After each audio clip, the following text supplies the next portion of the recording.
Yeah. Oh, perfect. Well, right now where we are standing, this is our pastry. At the end of the corner, we have the bakery. All your correspond danishes for the breakfast and the dinner service, the bribes, everything freshly baked in the corner. Here you can see from there to here, and with the 2 chefs box and all the desserts we prepare here. We have a team of pastries, 27 patissiers are working here, and 1 pastry chef control them. And all your wherever you enjoy the cafe, cakes, pastry items is all from here only. All other outlets in the Lido, we have the own pantries to produce, but the pastry no. Pastry, all the production we are done here and we distribute all over the ship.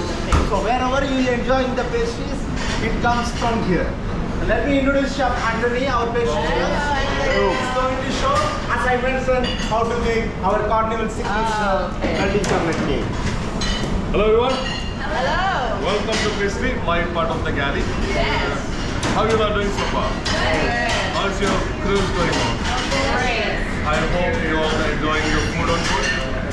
And how many of you had this melting chocolate cake? Oh yeah. Alright, it is one of our popular, high demanding signature dessert which is more than 1,500 portions per day.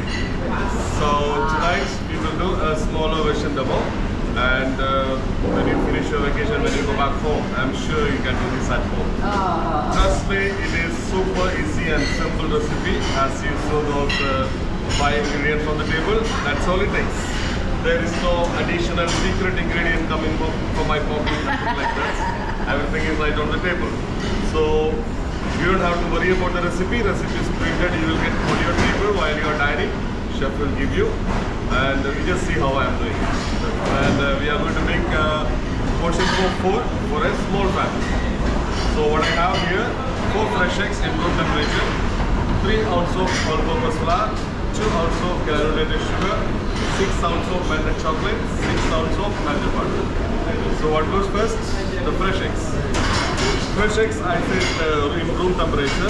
The reason behind you are going to add the chocolate into it later. So if your eggs are cold from the fridge, chocolate will become thicker and it will be difficult for you to work on it. So just leave it outside, bring it up to the room temperature, then you can start.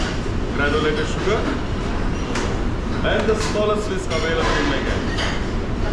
And mix it until all those sugar crystals are dissolved into the egg. You don't have to whip. Just making sure all those granules are dissolved. So by the way, this is the smallest version of melting chocolate cake I ever make in my galley. So do you want to know that the larger version how we do here? Okay, I will tell you the recipe first. 1080 fresh eggs, 24 pounds of flour, 18 pounds of sugar, 110 pounds of chocolate and 110 pounds of butter. That makes 800 portions. So basically we do minimum of 2 batches every day. As I said, it goes more than 1,500. Yes. We have 2 more on the other side of the kitchen. So everything is done in the machine, but we don't have this egg cracking machine on board. We have to crack them one by hand. So do you wonder who is cracking the eggs? How do you keep count of how many eggs? What? How do you keep count? How do you keep count? 1. It's coming by boxes. So one box is 30 dozen. So my calculation goes by box. Yeah, and the average use of fresh egg in my galley is like 3,000 around fresh eggs. And sometimes when we have creme brulee in the menu, like today, we have creme brulee in the menu. These days we have to crack 6,000 fresh eggs. 6,000 fresh eggs we have to crack, and 3,000 we need to separate the yolks and white by hand. So do you wonder who is doing it? Definitely it's not me. I have a patissier assigned for it. He works in the night shift. Usually the first contractors who comes to work in the ship for first time, like without much experience, they are the ones practicing it. And think it's the simplest job to do, but actually that is one of the toughest job in the galley because we cannot take out all the eggs from the fridge and they crack with both hands. We can't do that. We have a procedure to follow. Only 10 eggs goes at a time. 10 eggs cracking into a smaller bowl, making sure there is no eggshell or there is no spoiled egg in that. Then we transfer them into the bigger container. Or else, maybe the last egg you are breaking can be a spoiled egg. Then you need to discard all that 1080 fresh eggs. So, just to avoid that, we crack them only 10 eggs. So, by mistake, if there is a fresh egg, only that 10 eggs go out. So now I'm going to add this all-purpose flour. Sift that all-purpose flour, mix it. By the way, how many of you cook at home? Oh, so usually I hardly see that. So while you're doing this, if you have this small stick blender, the hand blender at home, you can use that instead of wire. It will be more easier for you to do that. And flour, while you're adding flour, make sure you don't come out with that lumps of flour. You see the lumps, there are so much of lumps. So if you are using that hand blender, it will be more faster and more easier for you to do. Here I don't use that because I have to put the cable around. It's difficult for me. So for me it's better the hand whisk. And while we are doing that massive portion, we use that commercial stick blender. We have the large stick blender. We blend the eggs and sugar and flour in that blender. It's done. See the egg white, it's little pale yellow in color. We call it ribbon consistency, that red like, then leave it aside. Now it comes to chocolate. Chocolate, what we use here is version. It's Swiss made chocolate, 44% of cocoa butter. You can have a look if you want to.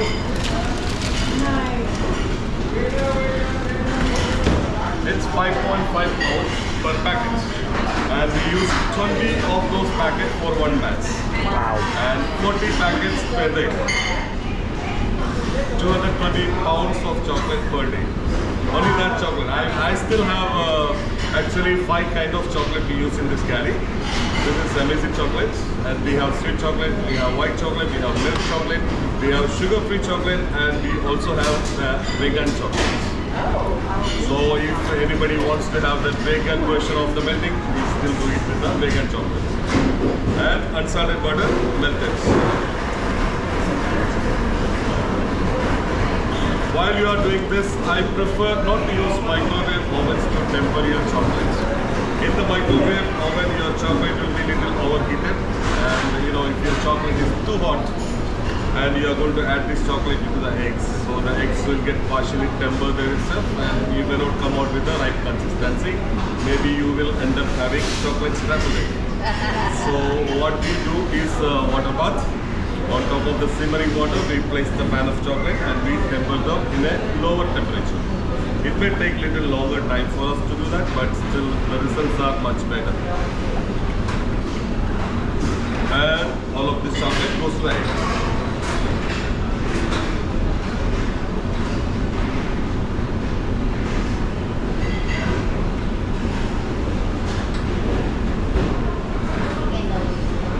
Anybody want to? Usually we does that when we are cooking at home. When I do that, when I'm cooking at home. But here, I can't do that because we have cameras everywhere in the kitchen. See, one camera is facing towards me right over there. So I don't want to put myself into trouble. Mix the batter. While you are mixing the batter, making sure you are not over mixing the batter. It will take only few strokes. Like when you mixing, you will see the batter turns more thicker and more shinier. And once that eggs are incorporated into the chocolate, do not mix after this. Like we are done here. Pour them into your makers and bake them in the double boil. Not straight into the oven. Pour little water in your baking tray and bake 320 Fahrenheit for 35 minutes. And once it comes out from the oven, after 35 minutes, it comes out like this. You will see it is cooked, but it's not that fully cooked like a cake or something. You can see that liquid in the center. See that this is the consistency we always look for. But not everyone would love to have like that. You know, people have different way of liking. Some of us would love to have it more cooked. Some of us would love to have more runny. And trust me, some of us would love to have less. Yeah. Even it takes kudos. So what I do is I don't make them separately according to the done. We have a sheet tray. We can put 15 cups in one tray. Pour water and bake them. 35 minutes after, once it is coming out from the oven, you can see the cups which is on the side will be more cooked and the center one will be little softer. So if the waiter is asking me a good cooked one, I take from the side. If they are asking little softer one, take from the center. And if they are asking well done, like more cooked like a cake, we will put them back into the oven. Another 5 to 10 more minutes baking, it will be well done. So if you have any particular way of liking, it's always better to tell your waiter how you want it. So he will pick the right one for you than having some